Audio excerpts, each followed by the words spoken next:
I thought I had it all: a loving husband, a fulfilling career, and a picture-perfect life. But one day, a single piece of paper shattered my world. An apartment lease I never knew existed, a secret that would unravel everything I believed about my marriage. They say ignorance is bliss, but what happens when the truth comes knocking? When the man you've loved for years turns out to be a stranger? I never imagined I'd become a detective in my own life, piecing together clues of betrayal, late-night calls, mysterious absences, and a web of lies that seemed to have no end. But here's the thing about betrayal: it doesn't just break you, it can remake you. Stronger, fiercer, more determined than ever. This is my story. A story of heartbreak and resilience. Of a woman who thought she lost everything, only to discover she had so much more within her. As I stand here now, looking back on the wreckage of what was and the promise of what could be, I have to ask myself, was losing the life I thought I wanted the key to finding the life I was meant to have? I had always thought I lived a charmed life. My husband Michael and I seemed to have it all: a beautiful home in the suburbs, good jobs, and what I believed was a rock-solid marriage. We'd been together since college and married for 12 wonderful years. At least, that's what I thought. My name is Sarah, and I'm a high school English teacher.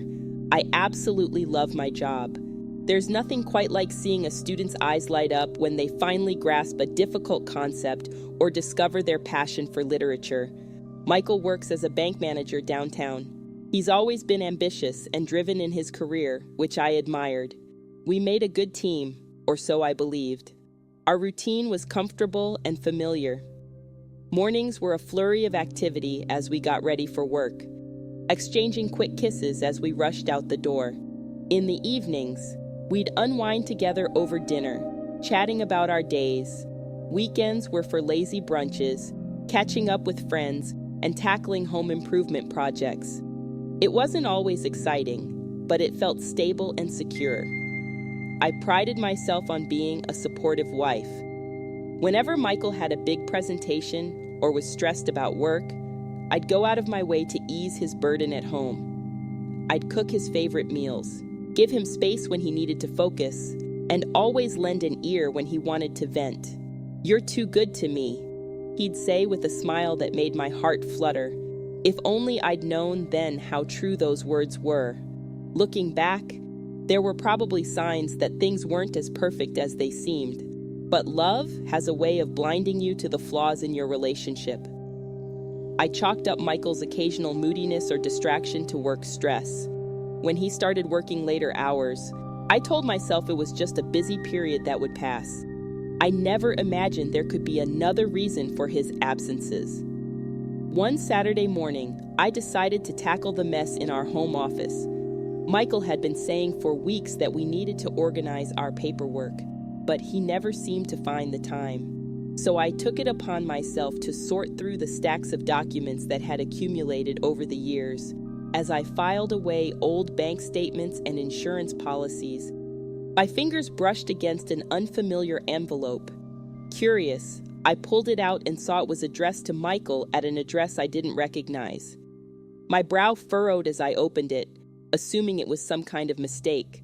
Inside was a rental agreement for an apartment across town. My heart began to race as I scanned the document, noting Michael's signature at the bottom. Why would he be renting an apartment without telling me, and in such an expensive part of town? For a moment, I stood frozen, the paper trembling slightly in my hands.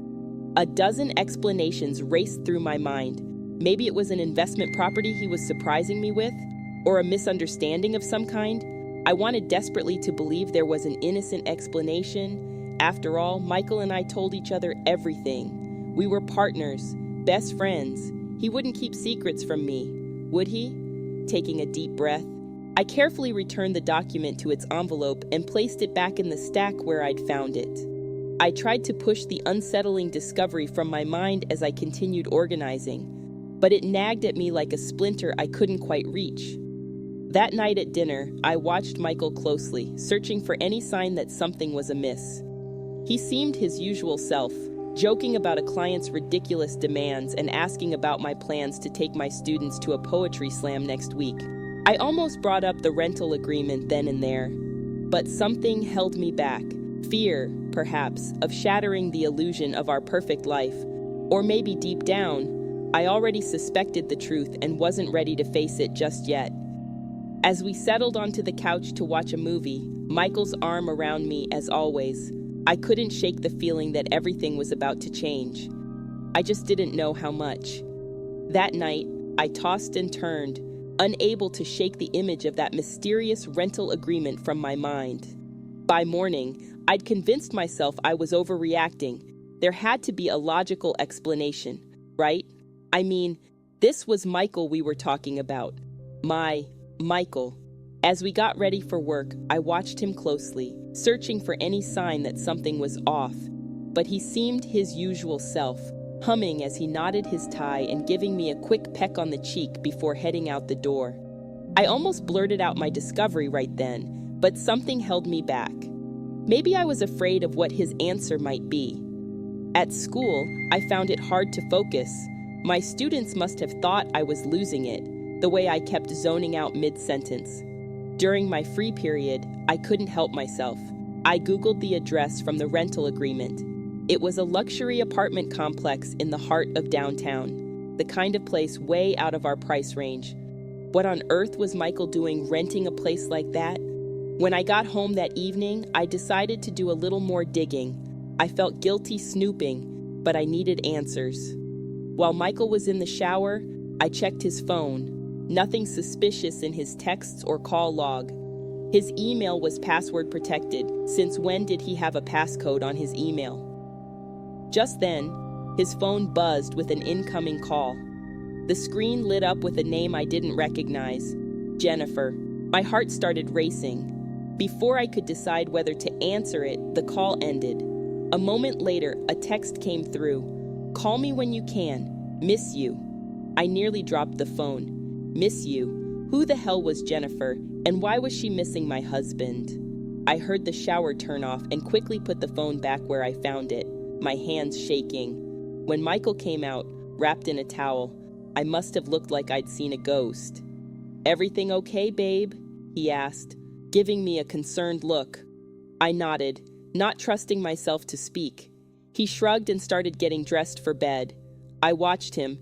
This man I thought I knew better than anyone in the world, and felt like I was looking at a stranger. The next day, I couldn't concentrate on anything. My mind kept replaying that text message over and over. Miss you, miss you. The words echoed in my head like a taunting chant. During my lunch break, I called the apartment complex, posing as a potential renter. Oh yes, the cheery receptionist told me. We have a lovely one-bedroom unit available. It's similar to the one Mr. Wilson just rented last month. My blood ran cold. Mr. Wilson, Michael Wilson, my husband. I mumbled something about calling back later and hung up, feeling like I might be sick. It wasn't a mistake. It wasn't a misunderstanding. Michael really had rented that apartment, and he'd done it behind my back. But why?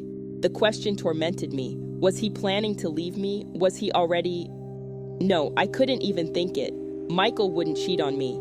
He just wouldn't. That evening, I watched him like a hawk, searching for any clue, any hint of guilt or deception. But he acted completely normal, chatting about his day and asking about mine as if nothing was wrong. Then his phone rang. Michael glanced at the screen and something flashed across his face. Was it panic? Sorry. Work calls, he muttered, stepping out onto the patio to answer it. I strained to hear his conversation, but could only catch snippets. Not now. I told you. Yes, this weekend. Don't worry.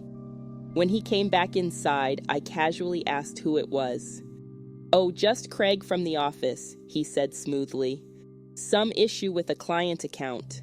I nodded, feeling sick to my stomach. He'd lied, right to my face, without even blinking. In that moment, I realized our entire marriage might be built on lies.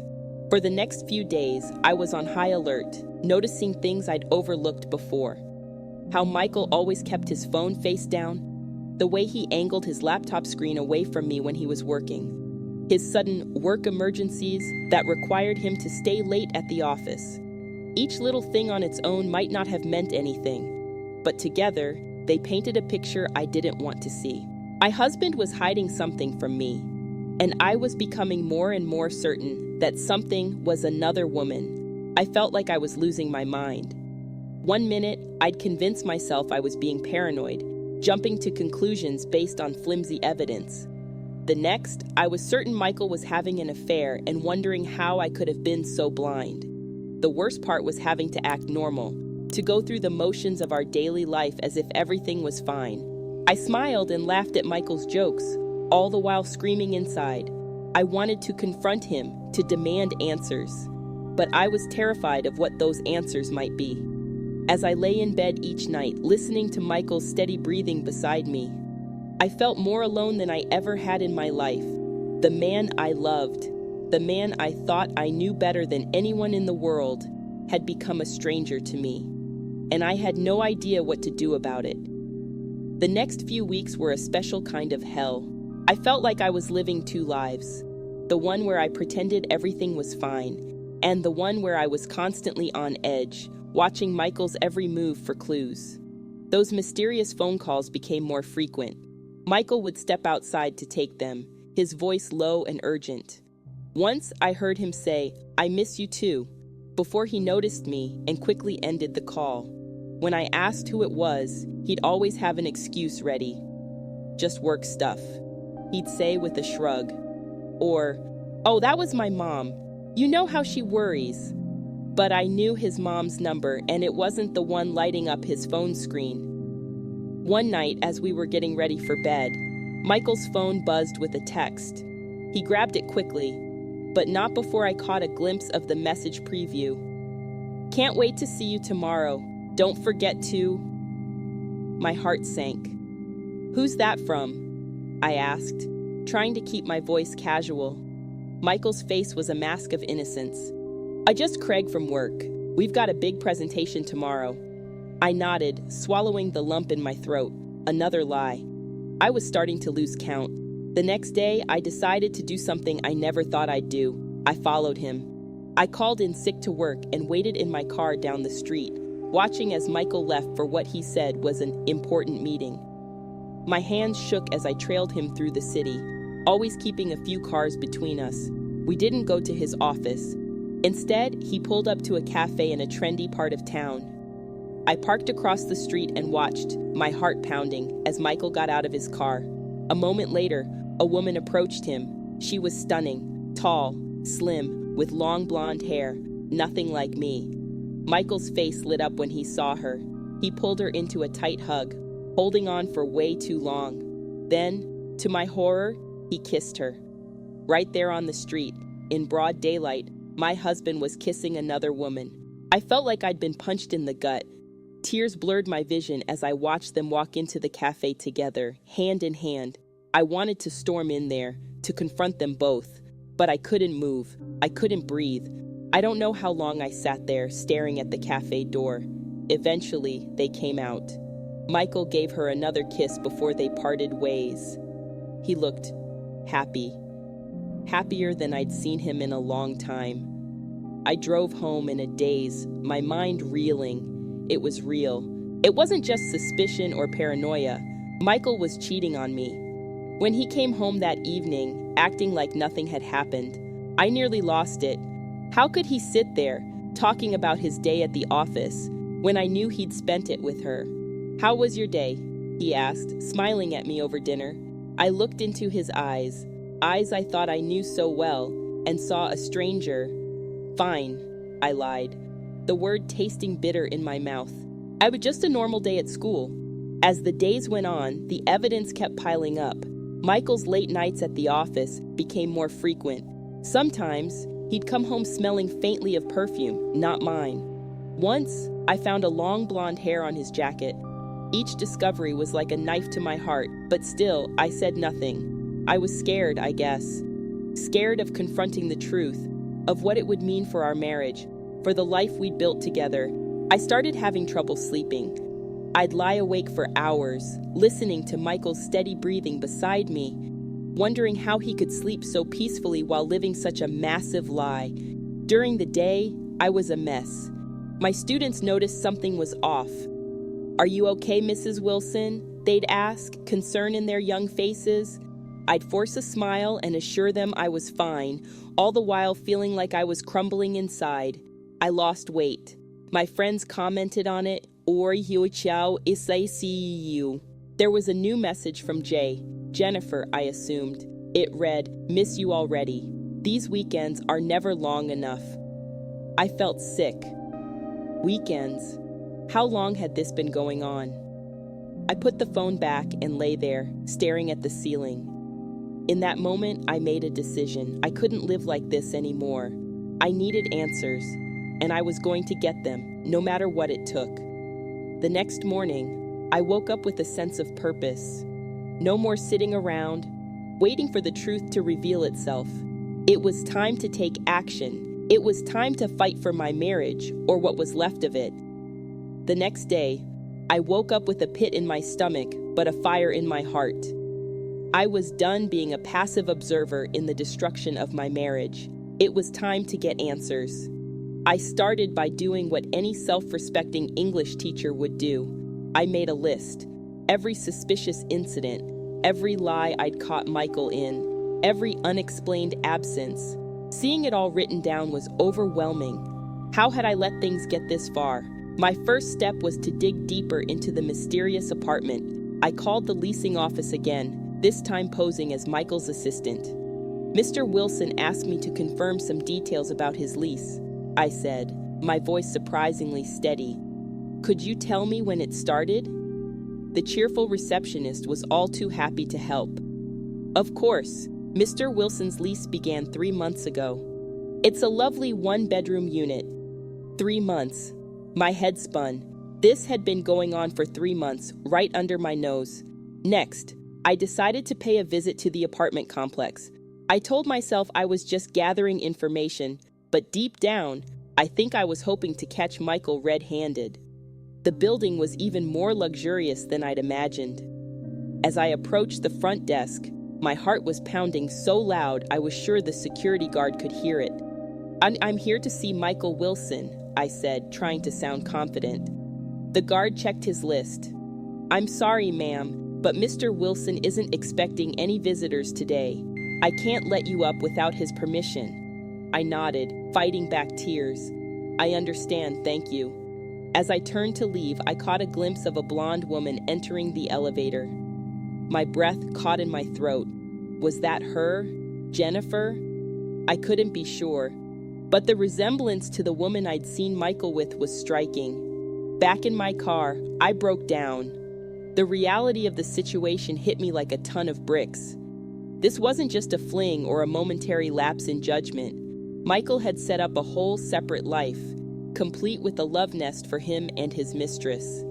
That night, I couldn't even look at Michael without feeling sick. He must have noticed something was off because he kept asking if I was okay.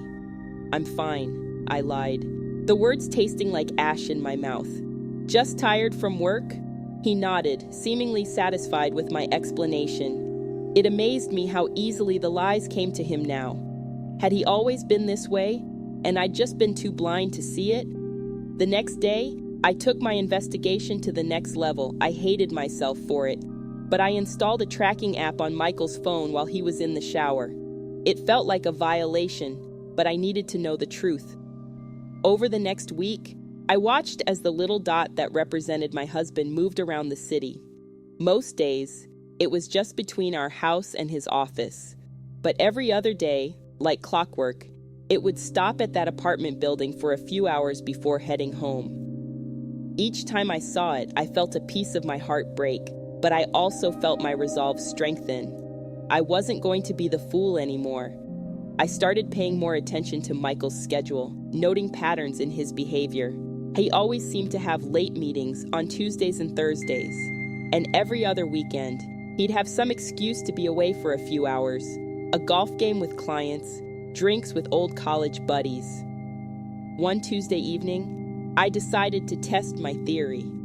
I called Michael's office around the time he usually left for his meeting. "I'm sorry," his assistant said, sounding confused. "Mr. Wilson left the office hours ago. He said he had a family emergency." Family emergency. The lie hit me like a slap in the face. I thanked her and hung up, my hands shaking with anger and hurt. When Michael came home that night, full of apologies about being held up at work, I had to bite my tongue to keep from screaming at him. Instead, I smiled and said I understood. The lies were becoming second nature to me too, it seemed. As the days went on, I gathered more and more evidence. Credit card statements showing dinners for two at romantic restaurants on nights Michael claimed to be working late. A receipt for women's jewelry I'd never received, tucked away in his wallet. Even a hotel key card, forgotten in the pocket of his dry cleaning. Each discovery was like a dagger to my heart, but it also fueled my determination. I was building a case, preparing for the moment when I'd finally confront Michael with the truth. But even as I collected evidence, a part of me hoped I was wrong, that there would be some grand misunderstanding, some innocent explanation for all of this. I still loved Michael, despite everything. The thought of losing him, of our marriage being a sham, was almost too much to bear. Yet with each passing day, with each new lie and each secretive phone call, that hope grew smaller and smaller. The Michael I loved, the man I thought I'd married, was disappearing before my eyes, replaced by this stranger who could lie to my face without a second thought. I knew I was approaching a point of no return. Soon, I'd have to confront Michael with what I knew. The thought terrified me, but I also felt a strange sense of relief. At least then, the lies would stop. At least then, I'd know the truth, for better or worse. As I lay in bed that night, listening to Michael's steady breathing beside me, I made a promise to myself. No matter what happened, no matter what truths came to light, I would survive this. I was stronger than Michael's lies, stronger than his betrayal. And one way or another, I would come out of this with my head held high. As the days turned into weeks, my determination to uncover the full extent of Michael's betrayal grew stronger. I felt like a detective in one of those crime novels I loved to teach, piecing together clues and following leads. But this was no fiction. This was my life.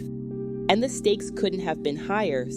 One evening, while Michael was supposedly at a late meeting, I decided to take a bold step. I sat down at his laptop, my heart pounding so hard I could hear it in my ears. I knew his password, or at least I thought I did. But when I tried to log in, access denied. He'd changed it. Another secret, another betrayal. I tried a few variations of our anniversary, his birthday, even our dog's name. Nothing worked. I was about to give up when a thought struck me. With trembling fingers, I typed in Jennifer. The screen unlocked. For a moment, I just sat there, staring at the desktop. It felt like I'd been punched in the gut. He'd used her name as his password. How long had he been doing that? Taking a deep breath, I started digging. His browser history had been cleared, but I managed to recover some deleted emails. What I found made me sick to my stomach.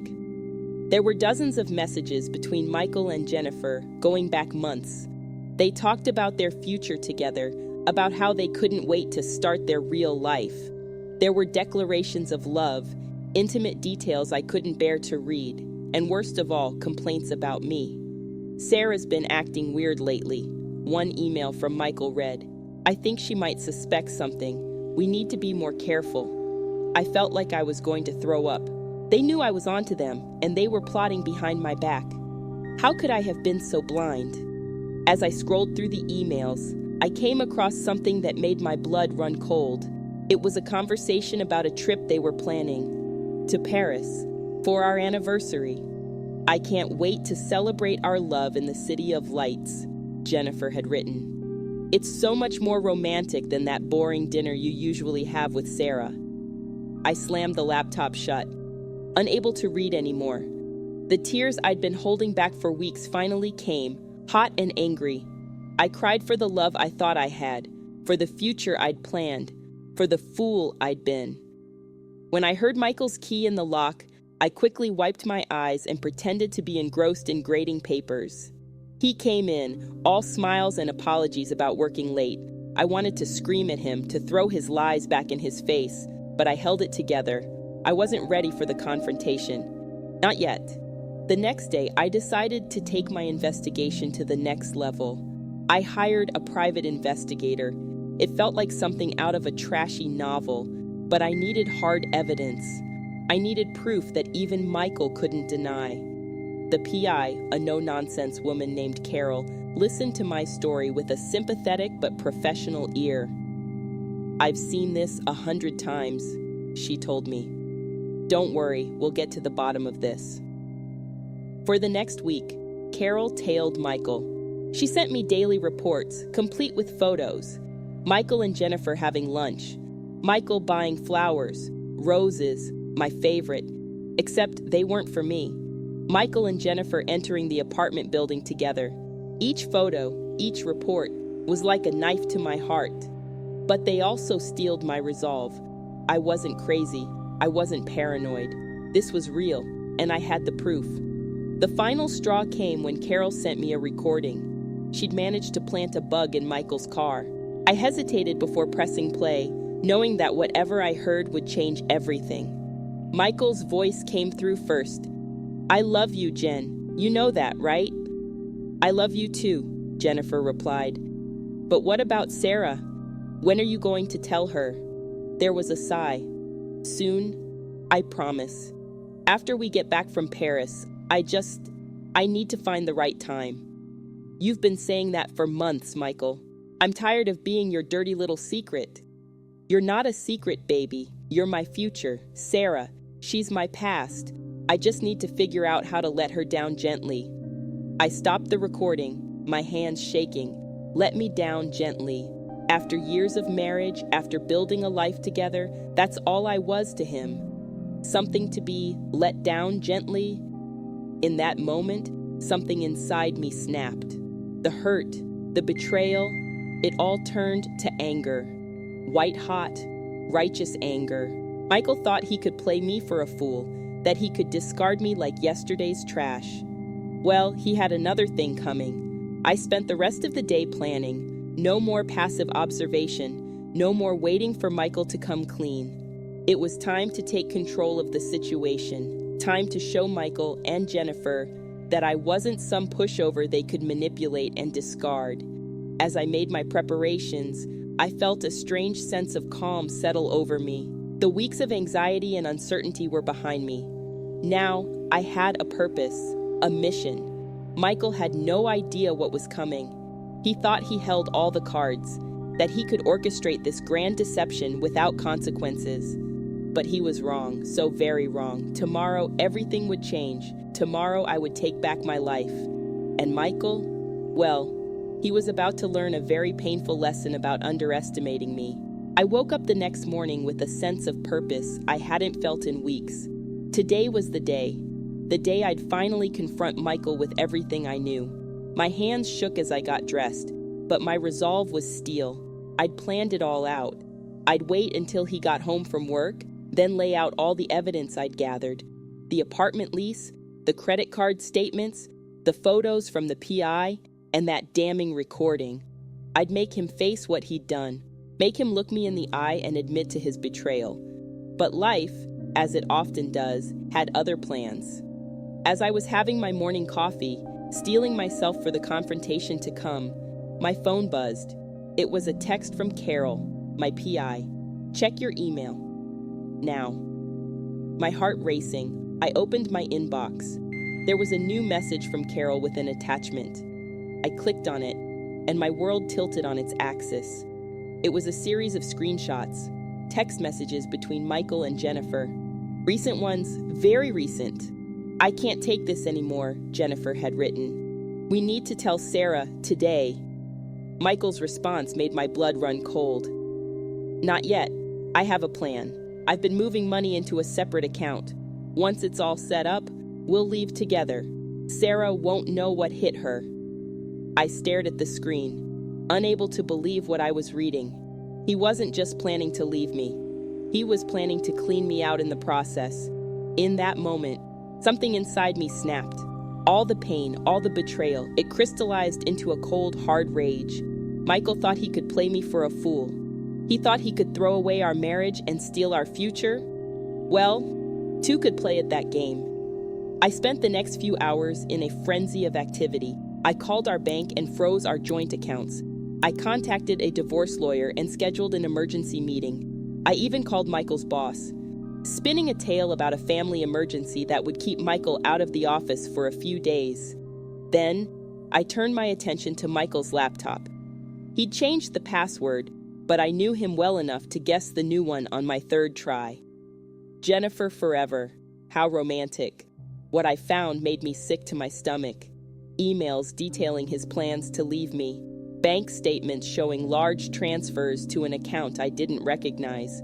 Even a lease application for a new apartment in another city. But the worst was a draft email to me. In it, Michael explained how he'd fallen out of love-in with me, how he'd met someone who truly understood him. He went on about how he hoped we could still be friends, and how he was sure I'd find someone else someday.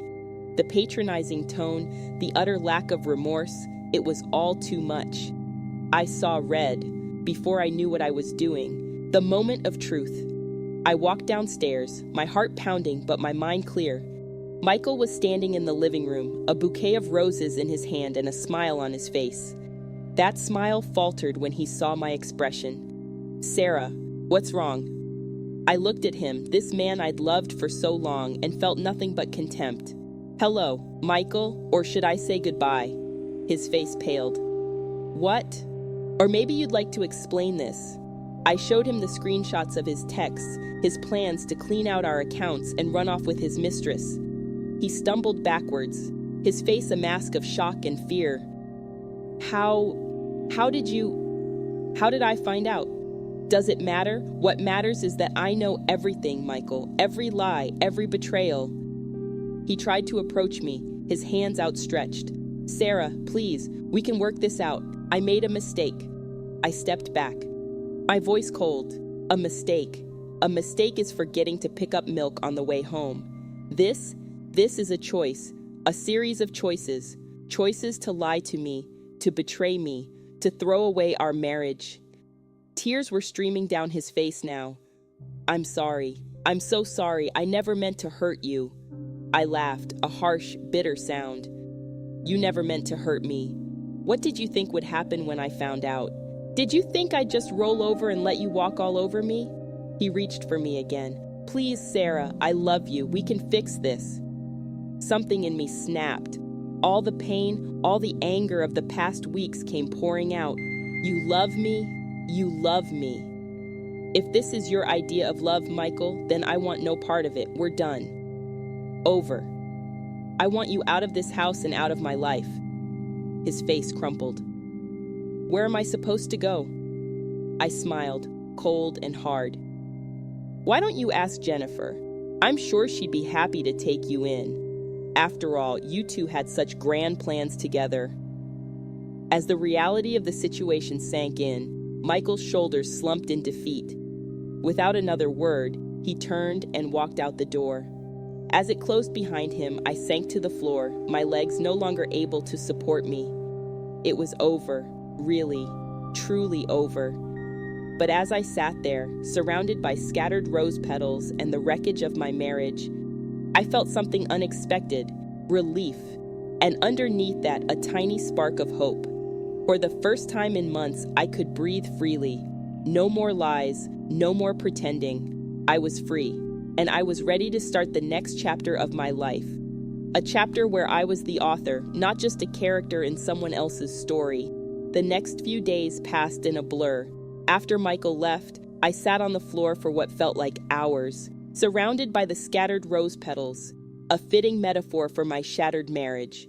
When I finally picked myself up, I felt hollow, like someone had scooped out my insides and left me empty. I called in sick to work for the rest of the week. I couldn't face my students, couldn't pretend everything was normal when my entire world had imploded. Instead, I threw myself into practical matters. I changed the locks, canceled our joint credit cards, and started the process of untangling our shared life. Michael tried calling multiple times, leaving voicemails that ranged from apologetic to angry. I ignored them all. I wasn't ready to hear his voice, to listen to more of his lies. On the third day, there was a knock at the door. My heart leaped into my throat, thinking it might be Michael. But when I opened it, I found a woman I'd never met before. Tall, blonde, beautiful. I knew instantly who she was. "Hey, Jennifer," I said, my voice flat. She looked surprised. "You know who I am?" I laughed, a harsh, bitter sound. "Of course I do. I know everything." She had the decency to look ashamed. I came to apologize and to explain. For a moment, I considered slamming the door in her face, but curiosity got the better of me. "Explain what? How you helped my husband betray me? How you planned to steal my life?" Jennifer flinched at my words. "It wasn't like that. At least, not at first. Michael told me you two were separated, that the divorce was already in progress." I snorted. "And you believed him? Never thought to check?" She shook her head, tears forming in her eyes. I was stupid. I wanted to believe him. By the time I realized the truth, I was already in too deep. I felt a flicker of pity for her, quickly extinguished by anger. "So what changed? Why come clean now?" "Because it's over," she said. "When Michael showed up at my place after you kicked him out, I realized I couldn't do it anymore. I couldn't be the other woman, couldn't keep lying." I stared at her, trying to process her words. "So you dumped him?" She nodded. "I told him to go back to you, to beg for forgiveness. But he said it was too late, that you knew everything." I laughed again, this time with genuine amusement. "He didn't tell you the whole story, did he?" Typical Michael. I invited her in, surprising myself. But I wanted her to know the truth, wanted someone else to understand the depth of Michael's betrayal. We sat in the living room, the same room where I'd confronted Michael just days ago. I told Jennifer everything, the apartment, the secret bank accounts, the plans to leave me with nothing. As I spoke, I watched the color drain from her face. "I had no idea," she whispered. "He told me he was going to talk to you, to end things properly. I never knew he was planning that." I believed her. The shock and horror on her face were too real to be faked. "Well, now you know the kind of man he really is." Jennifer nodded, looking shell-shocked. "I'm so sorry, Sarah, for everything. I know it doesn't make up for what I did, but I truly am sorry." For a moment, we sat in silence, two women brought together by the lies of the same man. Then Jennifer stood up. "I should go. But there's something you should know. Michael, he's not handling this well. He's been drinking, saying crazy things. Just be careful, okay?" I nodded, walking her to the door. As she was about to leave, she turned back. "You're stronger than I would be in your shoes. I hope you know that." After she left, I sat back down on the couch, my mind reeling. Part of me wanted to feel vindicated by Jennifer's words, by the fact that she'd dumped Michael too. But mostly, I just felt tired. Tired of the lies, tired of the drama, tired of letting Michael control my emotions. That night, as I lay in bed, I made a decision. I was done being a victim, done letting Michael's actions dictate my life. Tomorrow, I would start fresh. I would go back to work, face my students, and begin the process of rebuilding my life.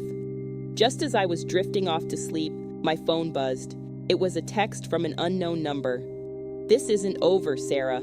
You'll regret this." I stared at the screen, a chill running down my spine. It had to be Michael. Jennifer's warning echoed in my mind. He's not handling this well. For a moment, fear gripped me. What if he tried something? What if he came back? But then something shifted inside me. I was done being afraid, done letting Michael hold power over me. I blocked the number and turned off my phone. Whatever Michael was planning, whatever he thought he could do to me, I would face it head on. I'd already survived the worst betrayal imaginable. I'd uncovered his lies, confronted him with the truth, and come out the other side.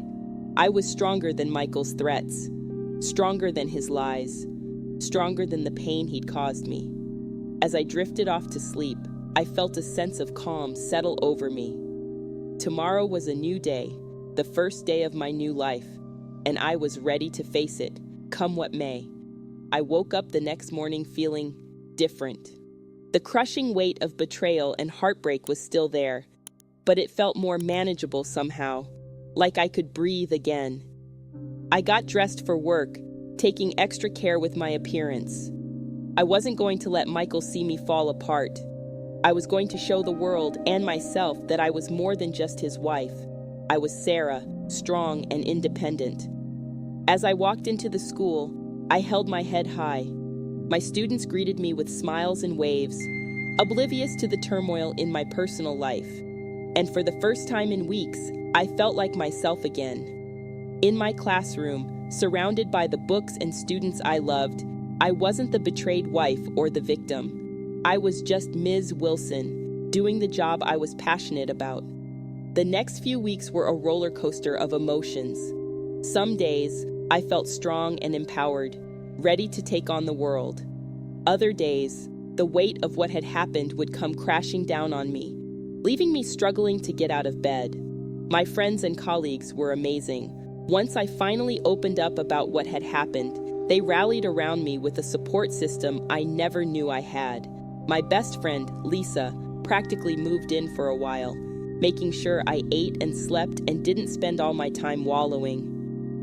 "You're gonna get through this, Sarah," she'd tell me, forcing me to go for walks or out for coffee. "You're stronger than you know." But despite their support, there were moments when the darkness felt overwhelming. I'd catch myself staring at old photos of Michael and me, wondering how it had all gone so wrong. How had I not seen the signs? How had I been so blind? One particularly bad day, I found myself sitting on the bathroom floor, sobbing uncontrollably. I'd found one of Michael's old shirts in the back of the closet, and the familiar scent had sent me spiraling. In that moment, I felt like I'd never be whole again. But then I remembered something one of my students had said to me years ago. When she was going through a tough time, "Miss Wilson," she'd said, "you always tell us that it's okay to feel our feelings, but not to let them control us, that we're stronger than our worst days." I took a deep breath, wiped my eyes, and stood up. I was stronger than this. I was stronger than Michael's betrayal. That night, I made a decision. I needed to focus on myself, on healing and moving forward. I signed up for a yoga class, something I'd always wanted to try but Michael had scoffed at. I joined a book club at the local library. I even started seeing a therapist, finally ready to confront the emotional toll of what I'd been through. Dr. Martinez, my therapist, was a godsend.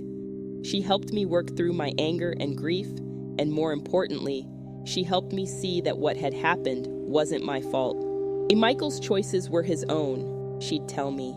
You didn't cause this, and you couldn't have prevented it. The only thing you can control is how you respond to it. Slowly but surely, I started to feel like myself again. I threw myself into my work, developing new, exciting lesson plans that had my students more engaged than ever. I started writing again, something I'd given up years ago because Michael had said it was a waste of time. One day, about a month after the confrontation, I ran into Jennifer at the grocery store. For a moment, we just stared at each other, the awkwardness palpable. Then, to my surprise, she smiled. "You look good, Sarah," she said. "How are you doing?" I thought about it for a moment. "I'm getting there," I replied honestly. "How about you?" She nodded. "Same. It's been tough, but I'm learning from it, growing." We ended up getting coffee, sharing our experiences of moving on from Michael. It was strange, finding common ground with the woman who'd been part of destroying my marriage, but it was also oddly healing. As the weeks turned into months, I found myself smiling more, laughing more. I started going out with my friends again, rediscovering parts of myself that I'd lost in my marriage. But it wasn't all smooth sailing. Michael, true to form, wasn't going to let me move on without a fight. He started showing up at my workplace, sending me long, rambling emails alternating between apologies and accusations. It was frightening and frustrating, but I refused to let him see how much it affected me. I documented everything, saving every message and recording every encounter. My lawyer assured me we were building a strong case for a restraining order if it came to that. The final straw came when Michael showed up at my house late one night, clearly drunk. He pounded on the door, shouting about how I'd ruined his life, how I owed him another chance. For a moment, I was tempted to open the door to try and reason with him. But then I remembered all the lies, all the betrayal. I called the police instead. Watching them lead Michael away in handcuffs was a surreal experience. Part of me felt guilty, remembering the man I'd fallen in love with all those years ago. But a stronger part of me felt relieved. It felt like closure. The next day, I filed for a restraining order. It was granted quickly, given the evidence I'd gathered. For the first time in months, I felt truly safe. That night, I sat on my porch, watching the sunset. I thought about how much had changed, how much I had changed. I wasn't the same woman who had discovered that rental agreement all those months ago. I was stronger now, more resilient. As I sipped my tea, I realized something. For the first time since discovering Michael's betrayal, I wasn't thinking about him. I wasn't dwelling on the past or worrying about the future. I was just being, and it felt good. I pulled out my journal, another habit I'd picked up in therapy, and started writing. Not about Michael or the divorce or any of that. I wrote about my hopes for the future, my dreams that I'd put on hold for so long. I wrote about the book I wanted to write, the places I wanted to travel. I wrote about the kind of person I wanted to be, the life I wanted to live. And as I wrote, I felt a sense of excitement building inside me. This wasn't the end of my story. It was just the beginning of a new chapter. And for the first time in a long time, I couldn't wait to see what came next. As I closed my journal, I looked up at the stars twinkling in the night sky. I took a deep breath, feeling a sense of peace wash over me. Tomorrow was a new day, full of possibilities, and I was ready for it, ready for whatever life had in store for me next. I may have lost my marriage, but I'd found myself in the process, and that, I realized, was worth more than any relationship could ever be. As the months rolled by, I found myself settling into a new rhythm of life. The pain of Michael's betrayal was still there, a dull ache in the background, but it no longer dominated my every waking moment. I was moving forward, one day at a time. My restraining order against Michael had given me a sense of safety and control I hadn't realized I was missing. He'd tried to contest it at first, but the evidence I'd gathered was overwhelming. The judge had been sympathetic to my case, and Michael had been forced to accept the terms. With that chapter finally closed, I threw myself into rebuilding my life. I'd always dreamed of writing a novel, but Michael had always dismissed it as a pipe dream. Now, with no one to hold me back, I started writing every evening after work. The words flowed out of me, a story of betrayal, resilience, and ultimately, hope. My students noticed the change in me too. "Ms. Wilson, you seem different," one of them said one day after class. "Happier," I smiled at her. "I am happier," I replied. I'm learning that sometimes the hardest challenges can lead to the best changes. It wasn't just my personal life that was flourishing. At work, I was excelling like never before. I'd always been a good teacher, but now I was on fire. My passion for literature and writing was infectious, and my students were more engaged than ever. One day, the principal called me into his office. My heart skipped a beat, old insecurities flaring up, but when I walked in, he was smiling. "Sarah," he said, "I've been hearing great things about your classes. The students are raving about you. I wanted to let you know that there's an opening for department head next year, and I think you'd be perfect for it." I was stunned. Department head. It was a position I'd always aspired to, but never thought I'd achieve. Thank you, I managed to stammer out. I'm honored you'd consider me. As I walked out of his office, my head spinning, I couldn't help but think about how different things were from just a year ago. Back then, I'd been so focused on being the perfect wife, on supporting Michael's career, that I'd let my own ambitions fall by the wayside. Now, I was flourishing in ways I never thought possible. That evening, as I sat down to work on my novel, my phone buzzed with a text from Lisa. Hey, superstar.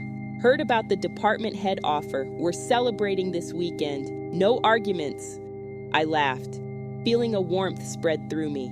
My friends had been my rock through all of this, and I was grateful for them every day. The weekend celebration turned into a girls' night out, something I hadn't done in years. As we sat around a table at our favorite restaurant, sipping wine and laughing, I looked at my friends and felt overwhelmed with gratitude. I couldn't have gotten through this without you all, I said, my voice thick with emotion. Lisa reached over and squeezed my hand.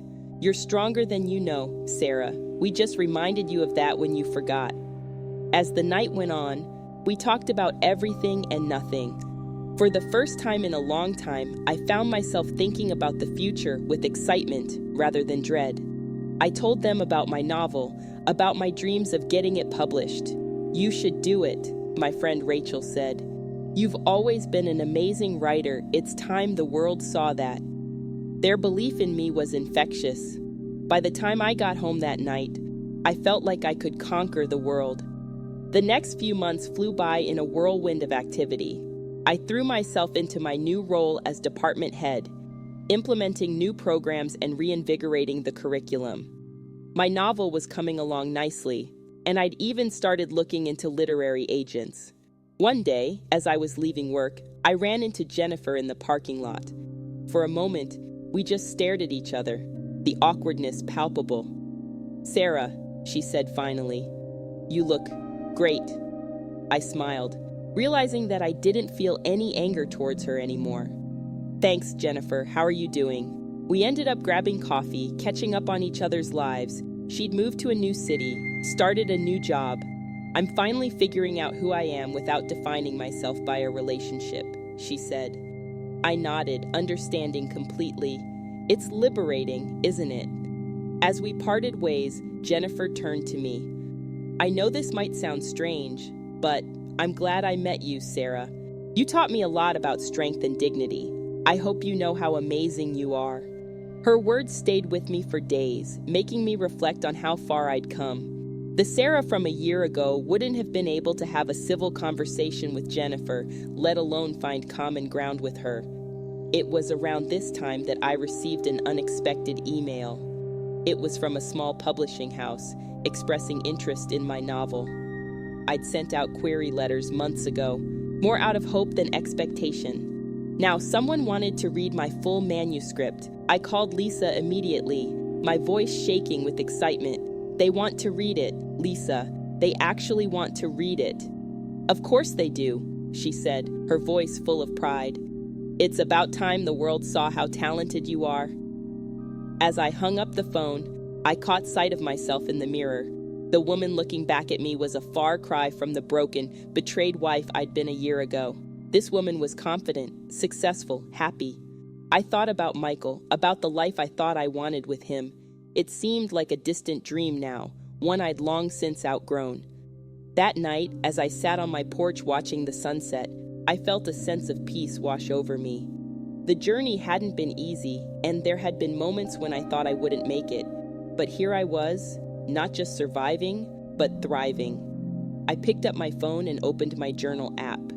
At the top, I typed out a new entry. Dear future Sarah, remember this moment. Remember how it feels to stand on your own 2 feet, to chase your dreams, to be truly authentically you. Remember that you are strong, that you are capable, that you are enough. The road hasn't been easy, but every step has led you here, to this moment, to this version of you. Be proud of how far you've come. Be excited for how far you'll go. Your story is just beginning. As I hit save, I felt a smile spread across my face. Whatever the future held, I was ready for it. because now I knew the truth. I was stronger than any challenge life could throw at me, and that was a beautiful thing to know.